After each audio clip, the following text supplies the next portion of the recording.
Welcome to my channel Ayushika Kujin. আশা করি তোমরা সকলেই ভালো আছো। আরেকটি মজাদার রেসিপি নিয়ে চলে এসেছি তোমাদের সামনে। আজ আমি কচুরমুখী দিয়ে মাছের ঝোল করব। সর্বপ্রথমে আমি মাছগুলোতে লবণ, হলুদ ও লঙ্কার গুঁড়ো মাখিয়ে নিয়েছি এবং 5 মিনিটের জন্য ম্যারিনেট করে রেখেছি।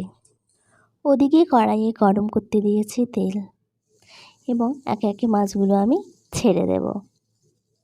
মাছগুলো উল্টে পাল্টে ভেজে নেব, ব্রাউন করে ভেজে নেব। খুব বেশি এখানে আমি ভাজবো না। মাছগুলো আমার ভাজা হয়ে গেছে এবং একে একে আমি তুলে নিলাম। কড়াইয়ে আবারও তেল গরম করতে বসিয়ে দিয়েছি এবং গরম হয়ে গেলে কাটা আলু ও কচুরমুখী আমি দিয়ে দিলাম। এর মধ্যে লবণ দিয়ে আমি কিছুক্ষণ ধরে ভেজে নেব।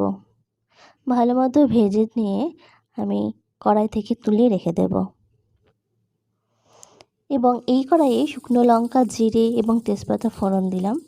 ফোড়ন দিয়ে আদা, জিরে, লঙ্কা, পেঁয়াজ বাটা এর মধ্যে আমি দিয়ে দিলাম। দিয়ে ভালো মতো নাড়াচাড়া করে কিছুক্ষণ ধরে কষিয়ে নেব। দেখো বন্ধুরা, তোমরা তো অনেকে অনেক রকমভাবে মাছের ঝোল খাও।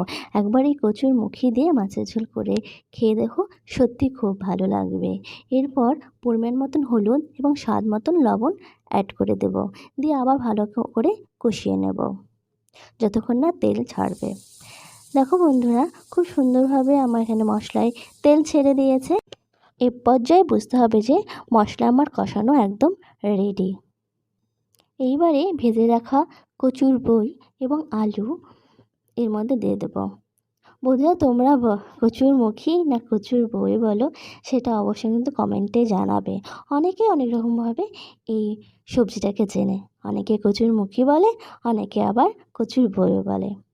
মশলা এবং সবজিটা ভালো করে নেড়েচেড়ে মিশিয়ে দিতে হবে এবং আবারও কিছুক্ষণ কষাতে হবে।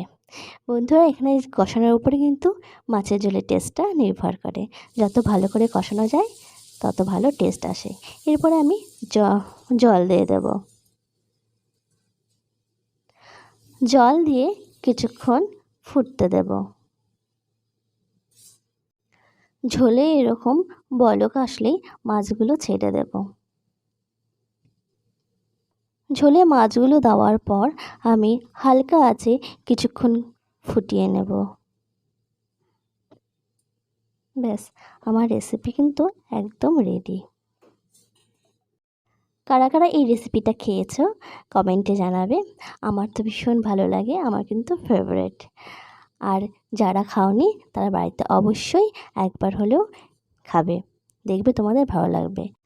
আর আমার চ্যানেলে যারা নতুন তারা অবশ্যই সাবস্ক্রাইব করে দেবে এবং বেল আইকনটা অবশ্যই প্রেস করে দেবে, তাহলে নতুন নতুন ভিডিওগুলো সবার আগে নোটিফিকেশন পেয়ে যাবে।